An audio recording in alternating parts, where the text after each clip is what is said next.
Hello दोस्तों, welcome to the fabulous India. Uttar Pradesh राज्य में स्थित प्रयागराज को ही क्यों कहा गया है तीर्थराज? 5 प्रयाग होने के बावजूद प्रयागराज के संगम की ही क्यों इतनी विशेषता? आइए जानते हैं। 2 नदियों के मिलने को संगम जरूर कहते हैं, लेकिन प्रयाग नहीं। प्रयाग यानी प्र और याग शब्दों को मिलाकर बनाया हुआ। जानकार बताते हैं कि यहाँ प्र का अर्थ है प्रकृष्ट यानी तेजी से बढ़ने वाला, और याग शब्द का अर्थ है यज्ञ। ऐसा स्थान जहाँ यज्ञ तेजी से फैलता है उसे प्रयाग कहते हैं। संगम स्थल जहाँ भारत की पवित्र नदियाँ गंगा, यमुना और सरस्वती का संगम होता है।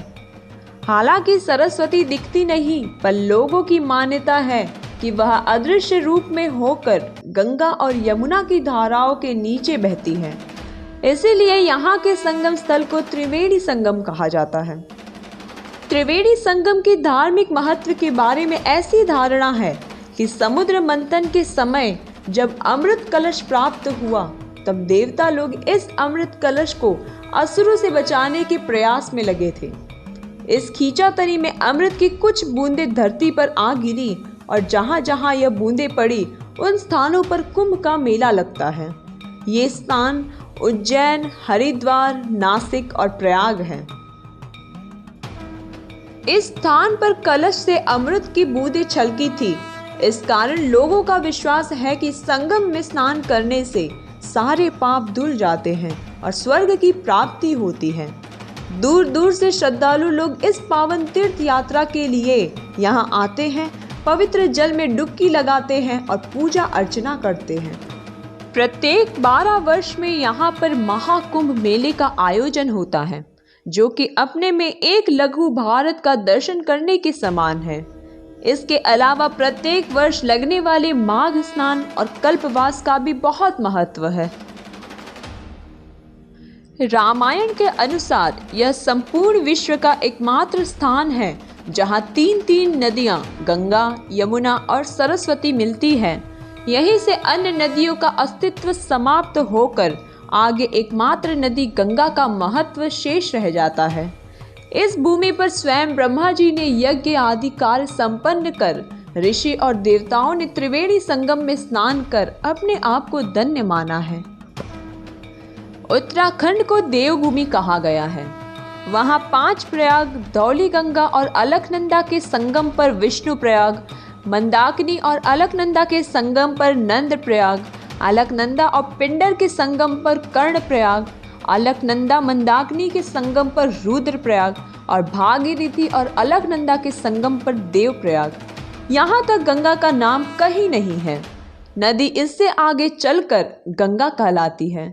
इसके बाद यमुना जब गंगा से मिलती है तो वहां प्रयाग बनता है।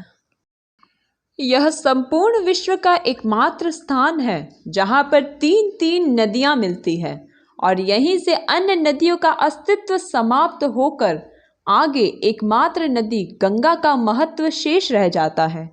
इस भूमि पर स्वयं ब्रह्मा जी ने यज्ञादि कार्य संपन्न किए हैं। मत्स्य पुराण के अनुसार धर्मराज युधिष्ठिर ने एक बार महर्षि मार्कंडेय जी से पूछा, ऋषिवर, ये बताइए कि प्रयागराज क्यों जाना चाहिए और वहाँ संगम स्नान का क्या फल है? इस पर महर्षि मार्कंडेय ने उन्हें बताया कि प्रयागराज के प्रतिष्ठा अनुसार से लेकर यही प्रजापति का क्षेत्र है, जो 3 लोकों में विख्यात है। यहाँ पर स्नान करने वाले दिव्य लोक को प्राप्त करते हैं और उनका पुनर्जन्म नहीं होता। पद्म पुराण कहता है कि यह यज्ञ भूमि है देवताओं द्वारा सम्मानित। इस भूमि में यदि थोड़ा भी दान किया जाता है तो उसका अनंत फल प्राप्त होता है। प्रयागराज की श्रेष्ठता के संबंध में यह भी कहा गया है कि जिस प्रकार ग्रहों में सूर्य और नक्षत्रों में चंद्रमा श्रेष्ठ है, उसी तरह तीर्थों में प्रयागराज सर्वोत्तम तीर्थ है। श्री रामचरितमानस में भी तीर्थराज प्रयागराज की महत्ता का वर्णन बहुत ही रोचक तरीके से और विस्तार पूर्वक तरीके से किया गया है।